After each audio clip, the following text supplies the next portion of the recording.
I heard her words, clear as the church bells, and my heart skipped a beat. Speed up the inheritance.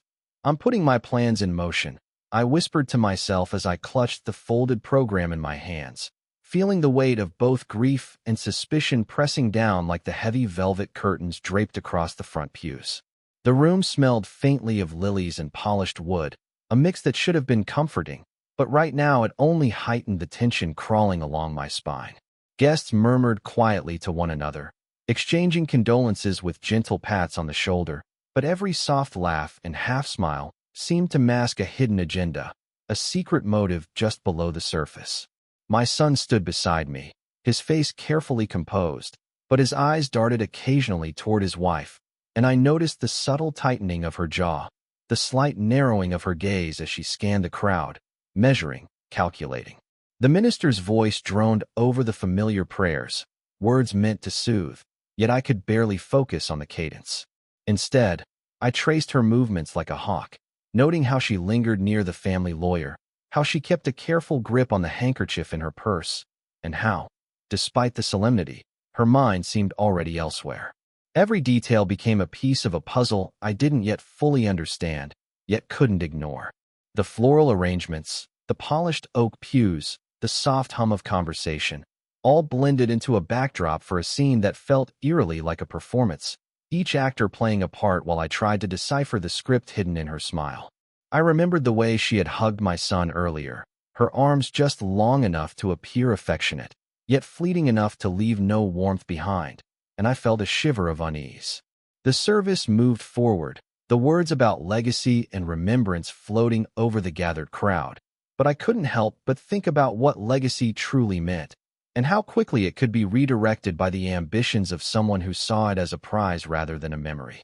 When it came time for the eulogy, I found my thoughts tangled between my own memories of him, his quiet wisdom, the small, gentle ways he had touched our lives, and the sharp sting of that one phrase I couldn't unhear.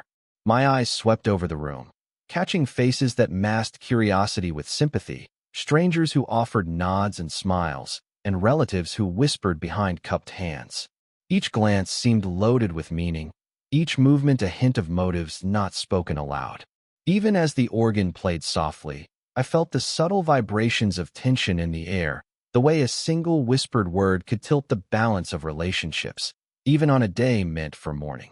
I tried to steady my breathing, to remind myself that grief itself could make us see shadows where there were none, yet the clarity of her statement refused to fade, echoing in my mind with each step toward the exit, each quiet sigh from the guests, each lingering pause as people exchanged farewells.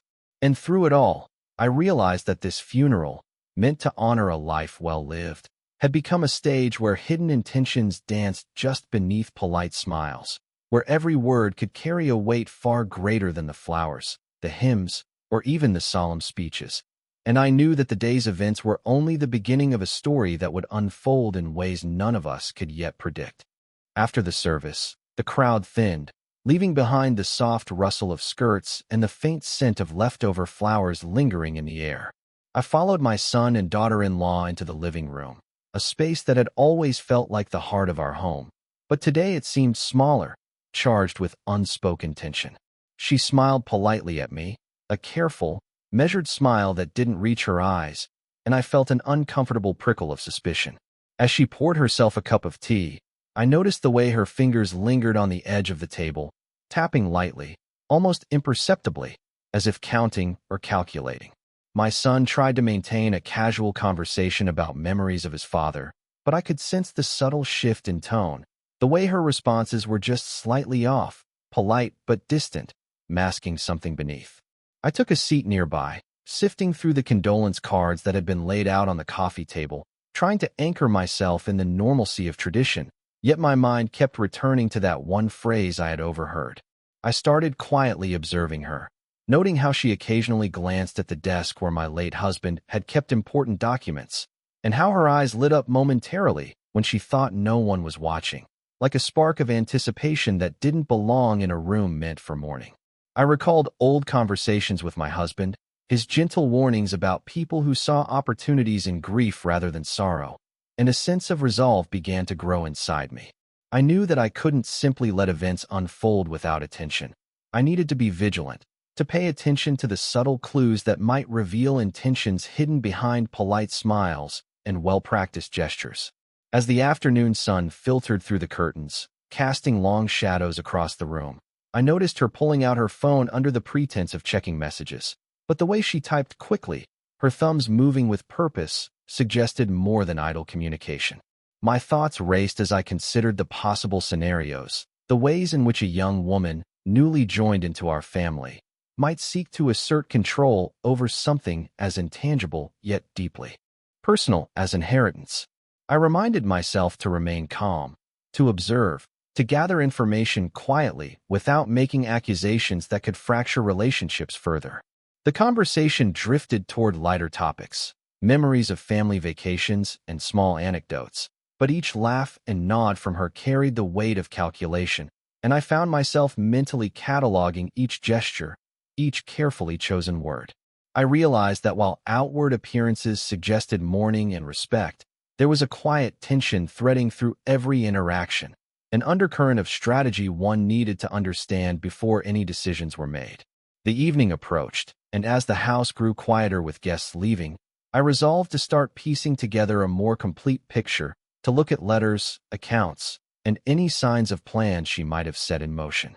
It became clear that the loss of my husband was not only a moment of sorrow, but also a test of observation, patience, and insight, and I understood that protecting the integrity of our family required more than grief.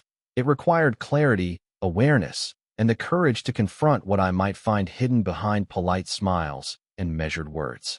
That night, after the house had quieted and the last guest had whispered their final condolences, I sat alone in the study, the dim light of a single lamp casting long shadows over the shelves lined with books my husband had treasured. I pulled open the top drawer of his desk, the one he always kept locked with a key I had never needed until now. Inside, neatly stacked, were letters, old bank statements, and a folder marked Personal Matters. My hands trembled slightly as I opened it, revealing copies of wills, insurance documents, and notes in my husband's familiar handwriting. As I scanned the pages, a chill ran through me, not from grief this time, but from clarity. He had planned meticulously, leaving instructions that anticipated challenges, and now I began to see why. One document caught my eye, a handwritten letter to me, never sent, explaining his concerns about our daughter-in-law's ambition, urging caution and care in protecting the family's legacy. My mind raced as I recalled the phrase I had overheard at the funeral, connecting it to the hints of intent I had observed throughout the day. Each detail, from the way she had lingered near financial papers to the subtle gestures of anticipation, now formed a pattern I could not ignore. I pulled out a notebook and began to write, documenting everything I remembered, whispered phrases, fleeting glances, moments when her attention lingered too long on documents or conversations not meant for her. I reviewed past interactions, small transactions that had seemed innocent, but now appeared as potential steps in a carefully considered plan. I reminded myself to remain objective, not to let suspicion cloud judgment, but the evidence was mounting. She had carefully observed, quietly gathered information, and positioned herself strategically, all while maintaining a facade of polite grief. As I worked late into the night, I made a mental map of her connections, conversations, and subtle actions, each one a clue toward understanding the bigger picture. I realized that protecting the family legacy required patience, attention, and precise action, and that the first step was observation without confrontation, gathering knowledge before any decisions were made. The house was silent except for the faint hum of the refrigerator and the occasional creak of settling wood, but in that quiet, I felt a renewed determination.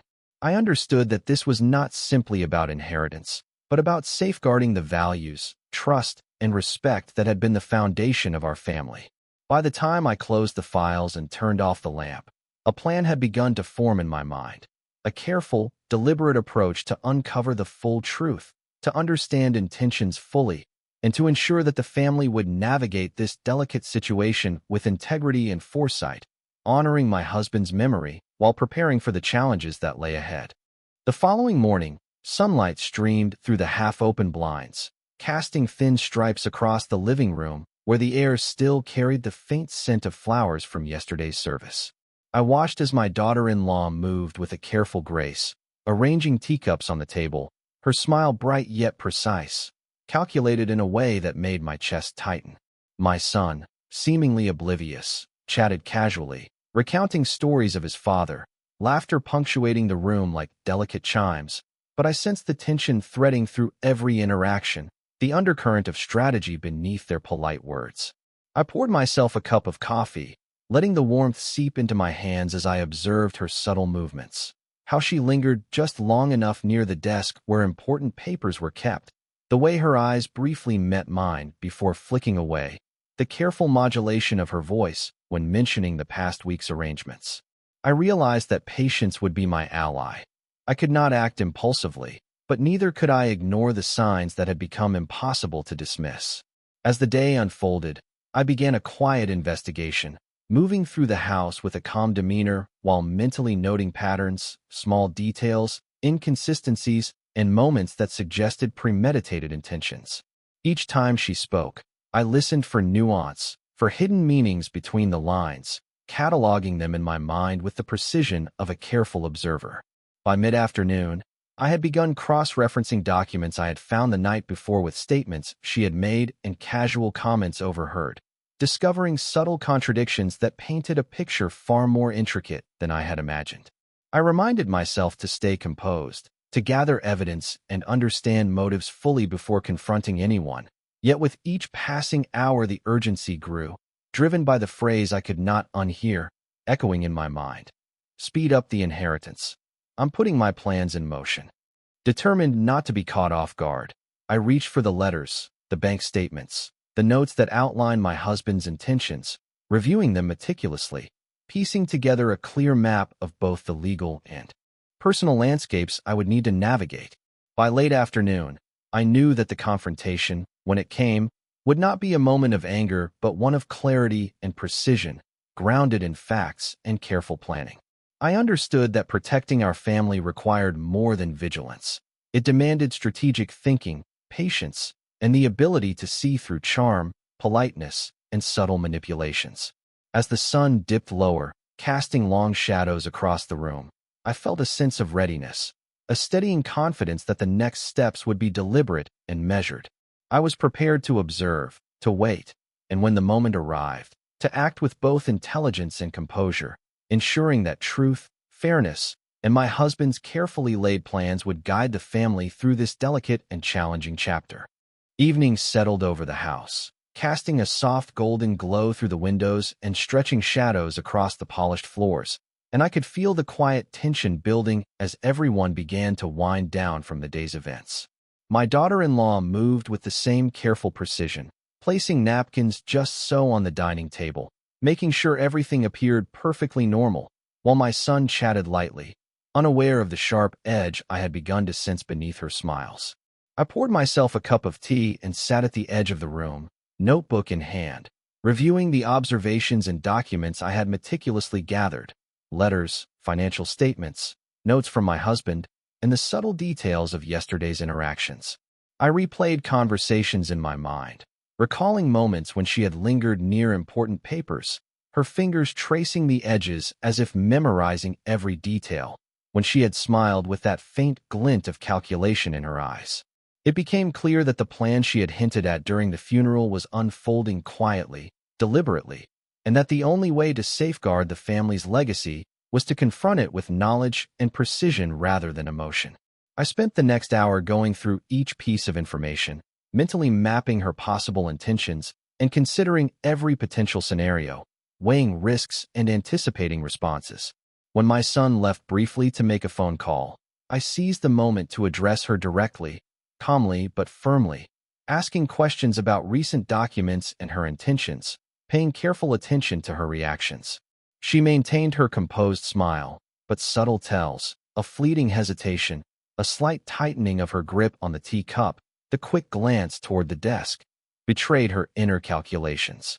I let the silence stretch between us, allowing the weight of facts and observation to speak louder than confrontation, and I realized that the mere awareness of being observed and understood was already shifting the dynamic.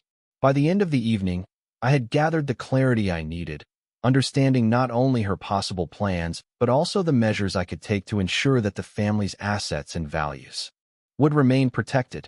The house felt quieter now, the shadows longer and steadier, and I felt a sense of resolve settle within me, knowing that the next steps would involve careful navigation, measured actions, and a steady commitment to fairness and integrity. I recognized that this evening marked a turning point. The day's events had revealed intentions, unveiled subtle manipulations, and illuminated the path I needed to follow to safeguard the family, honor my husband's memory, and ensure that every decision moving forward would be grounded in clarity, knowledge, and deliberate care. Night had fully settled over the house, the soft glow of the lamps casting a warm, steady light across the living room, and I sat quietly by the window, reflecting on the events of the past 2 days. The house, once bustling with guests offering condolences and sharing stories, now rested in a calm silence, punctuated only by the occasional creak of settling wood or the distant hum of a passing car. My thoughts returned to my daughter-in-law, to her careful gestures, the glint of calculation I had seen in her eyes, and the phrase I had overheard at the funeral echoing still in my mind. Speed up the inheritance. I'm putting my plans in motion. I understood now that this was not merely about money, but about influence, control, and the subtle reshaping of family dynamics. I reviewed the documents, notes, and observations I had collected, piecing together a strategy that balanced firmness with patience, awareness with empathy, and action with discernment. I realized that protecting the family legacy required more than vigilance. It required clarity, deliberate thinking, and the courage to confront intentions without letting emotion cloud judgment.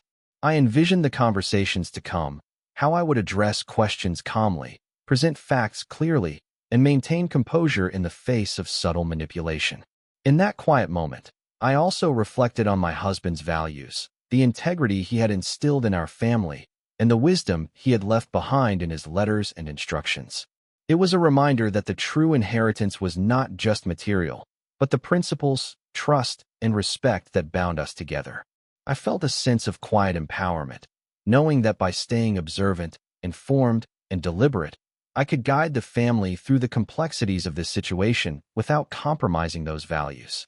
Outside, the night sky stretched endlessly, stars twinkling faintly in the distance, and I drew a slow, steady breath, letting the weight of grief, clarity, and resolve settle into a steady rhythm. The day's revelations had illuminated hidden intentions, and while challenges remained, I felt prepared to face them with wisdom, patience, and integrity. I knew that this was only the beginning of a careful, deliberate journey to protect the family, honor my husband's memory, and navigate the delicate balance between love, loyalty, and vigilance, ensuring that truth and fairness would guide every decision moving forward. The next morning, sunlight filtered gently through the curtains, bringing a sense of calm clarity after the tense days that had passed. I moved through the house with quiet purpose, reviewing once more the documents and notes that had become my roadmap, each detail a thread I needed to follow carefully. My daughter-in-law was in the kitchen, arranging breakfast with the same careful precision I had noticed before, but now I viewed her actions with a steady awareness, noting subtleties in her behavior rather than reacting impulsively. My son joined us, cheerful but unaware of the mental calculations quietly unfolding around him, and I chose my words deliberately, guiding conversations in ways that tested honesty and revealed intentions without confrontation.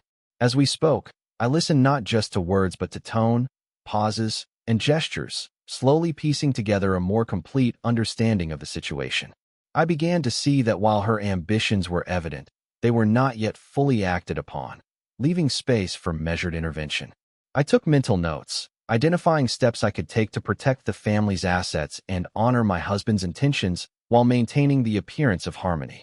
By mid-morning, I had established a subtle rhythm: observe, listen, gather facts, and plan next steps, all without letting suspicion become accusation or tension spiral into conflict. Each small interaction offered clues: how she responded to my questions, how she moved through the rooms, and how she interacted with my son, providing insight into her priorities and possible strategies. I realized that patience and careful observation were as critical as the documents themselves, and that the key to safeguarding the family's legacy lay in combining knowledge with calm decisiveness. As the day unfolded, I felt a quiet sense of empowerment, understanding that I could navigate this delicate situation with both integrity and strategy. The house, once heavy with grief and unspoken tension, now felt like a space of clarity and control, where careful attention and deliberate action could guide the family toward fairness, truth, and the protection of what mattered most. By evening, I had developed a clear sense of the path ahead, measured steps, thoughtful observation, and unwavering commitment to the principles my husband had valued, ensuring that every decision would be grounded in integrity and foresight, and that the family's future would remain secure despite the subtle challenges that had emerged. As the week progressed, the house settled into a quieter rhythm, though beneath the calm surface, the dynamics were shifting in ways I observed with careful attention. Mornings were filled with routine, coffee, soft conversation, and the gentle sunlight streaming through the windows, but I never allowed myself to be lulled into complacency. Each interaction with my daughter-in-law became an opportunity to watch and understand, noting the way she phrased questions, the subtle glances toward important documents, and the moments she lingered near spaces where decisions were made. My son remained largely unaware of the undercurrent, focusing on his own grief and memories, which allowed me to operate with discretion, gathering insight without raising suspicion. I revisited my husband's papers, reviewing financial statements, letters, and legal documents, confirming that every step I planned to take would be grounded in facts and aligned with his intentions. Slowly, patterns emerged, small inconsistencies in her stories, subtle overreaches of curiosity, and glimpses of strategic thinking that mirrored the phrase I had heard at the funeral. I realized that the key to navigating this situation was not confrontation but careful orchestration, guiding conversations, subtly steering decisions, and quietly establishing boundaries that would protect the family's assets and honor my husband's wishes. Afternoon light shifted across the rooms, highlighting dust motes that danced like reminders of time passing, and I felt a quiet determination settle in my chest. I would act not out of anger or suspicion, but with precision, patience, and integrity, ensuring that every move preserved the family's values and legacy. Evening brought reflection and planning, reviewing observations from the day, considering likely responses, and adjusting my approach as needed. I recognized that this was not a matter of control for its own sake, but a careful balancing act, maintaining harmony while safeguarding what was rightfully ours.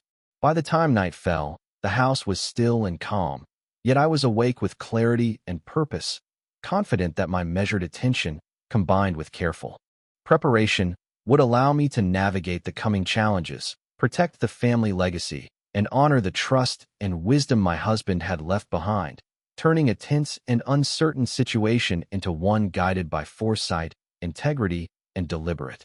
By the middle of the second week, I had settled into a steady rhythm of observation and reflection, treating each interaction as a piece of a larger puzzle that revealed intentions and priorities. The house felt quieter now, the echoes of grief softened, yet I remained alert, attuned to the subtle nuances in my daughter-in-law's behavior. Every smile, every carefully chosen word, every pause in conversation was cataloged in my mind, and I cross-referenced these observations with the documents I had gathered, letters, financial statements, and my late husband's notes, piecing together a clearer picture of her ambitions and plans. My son continued to navigate his own mourning, often sharing memories of his father, and I used these moments to subtly guide the flow of conversation, listening carefully while gently steering discussions away from potential misunderstandings or oversights. Each day reinforced the importance of patience and clarity. Haste or emotion could disrupt the careful balance I was cultivating. In the quiet afternoons, I reviewed every interaction, noting patterns, small inconsistencies, and opportunities to protect the family's interests without creating conflict. The house, once heavy with tension, now carried a sense of controlled calm, where awareness and careful action replaced suspicion and unease. I recognized that my role was not to confront aggressively, but to maintain vigilance, ensuring that decisions regarding inheritance, family responsibilities, and personal intentions were informed, fair, and aligned with my husband's wishes. Evenings became a time for reflection and planning, reviewing the day's observations and adjusting strategies as needed, while maintaining an outward appearance of normalcy and grace. As the week drew on, I felt a growing sense of empowerment, knowing that through careful attention, deliberate action, and measured guidance, I could navigate the subtle complexities of family dynamics, safeguard the family legacy, and honor my husband's memory. I understood that patience, observation, and integrity were the keys to resolving the tensions that had emerged, allowing the family to move forward with clarity, fairness, and a renewed commitment to the values that had always bound us together. As the days turned into the third week, a sense of equilibrium began to take hold in the house, though I remained quietly vigilant, aware that appearances of calm could be deceptive. Each morning, I observed my daughter-in-law with steady focus, noting the subtleties in her actions, the careful phrasing of her questions, and the small gestures that revealed thoughtfulness tinged with ambition. My son continued to recount stories of his father, laughter and warmth filling the room, and I used these moments to reinforce the importance of family values, guiding conversations gently while keeping a watchful eye on any signs of misaligned intentions. I spent quiet afternoons reviewing documents, letters, and notes, cross-referencing past interactions with current behavior, and gradually mapping a clear understanding of her strategies and priorities. I recognized that this process required patience, consistency, and deliberate attention, and I committed to observing without reacting impulsively, allowing clarity to guide my decisions. Each evening, I reflected on the day's insights, refining my approach and adjusting my actions to ensure that family assets and relationships were protected while maintaining harmony and respect. Through careful vigilance, thoughtful planning, and an unwavering focus on integrity, I began to see how subtle guidance and measured intervention could influence outcomes without confrontation. I felt a growing confidence that, by remaining observant, informed, and deliberate, I could safeguard the family legacy, honor my husband's wishes, and navigate the delicate dynamics with both prudence and fairness. As night fell and the house settled into a serene quiet, I understood that the journey was ongoing, that challenges might still arise, but that with patience, insight, and principled action, I was prepared to protect the family, maintain harmony, and ensure that truth and integrity would guide every step forward. By the fourth week, a quiet rhythm had settled over the household, a subtle balance between grief, memory, and careful vigilance. I had grown accustomed to observing without intrusion, listening for nuance, noting small gestures, and interpreting silences as much as spoken words. My daughter-in-law moved through the house with practiced poise, yet I could now anticipate her strategies, recognizing patterns that had once seemed invisible. My son remained absorbed in memories of his father, and I gently supported him while maintaining an awareness of the broader picture, ensuring that the family's legacy remained intact. Afternoons were devoted to reviewing documents, cross-referencing letters, financial statements, and notes, verifying that every action I might take would be deliberate, measured, and aligned with my husband's wishes. I had learned to read subtle cues, a glance, a hesitation, the cadence of a phrase, and to interpret them as part of the larger narrative unfolding quietly beneath the surface. Each evening I reflected on the day's observations, adjusting my approach as needed, reinforcing boundaries with calm authority, and ensuring that fairness and integrity guided every interaction. The household, once tense with suspicion and uncertainty, now carried a sense of careful equilibrium, where knowledge, patience, and discretion shaped every choice. I realized that vigilance did not require confrontation, only clarity, understanding, and strategic attention to detail. With each passing day, I felt a deepening confidence that the family's legacy would be preserved, that my husband's values would continue to guide us, and that the subtle challenges presented by ambition or misalignment could be met with foresight and measured action.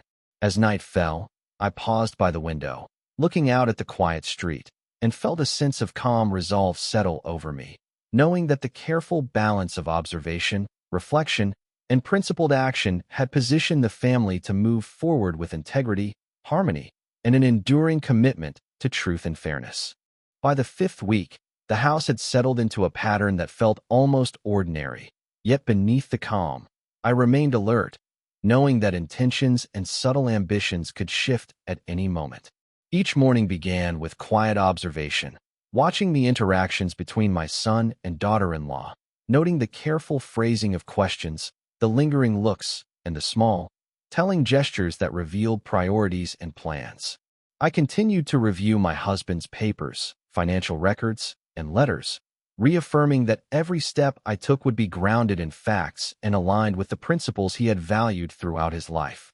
Conversations were approached with measured care, gently guiding discussions toward clarity and transparency without raising suspicion or tension, while I cataloged each subtle signal and each moment of potential misalignment. Afternoons were spent reflecting on these observations, identifying patterns and potential challenges, and refining strategies to ensure that the family's legacy remained secure. I had grown adept at balancing vigilance with patience, awareness with restraint, understanding that true influence came not from confrontation, but from careful attention, thoughtful guidance, and deliberate action. By evening, I would sit quietly, reviewing the day's insights, planning for the next steps, and reaffirming my commitment to fairness, integrity, and the protection of family values. The house, once heavy with grief and uncertainty, now carried a sense of controlled calm, where knowledge, discernment, and principled decision-making shaped the flow of events. I felt a deep sense of assurance, knowing that through careful observation, strategic planning, and unwavering commitment to my husband's vision, I could navigate the complexities of family dynamics, safeguard our inheritance, and ensure that the legacy of trust, respect, and integrity would endure. As night fell, I looked out into the quiet street once more, the stars faintly twinkling above, and felt a profound sense of readiness and resolve, confident that the careful balance I had established would guide the family through whatever subtle challenges remained, maintaining harmony, fairness, and the enduring values that defined us.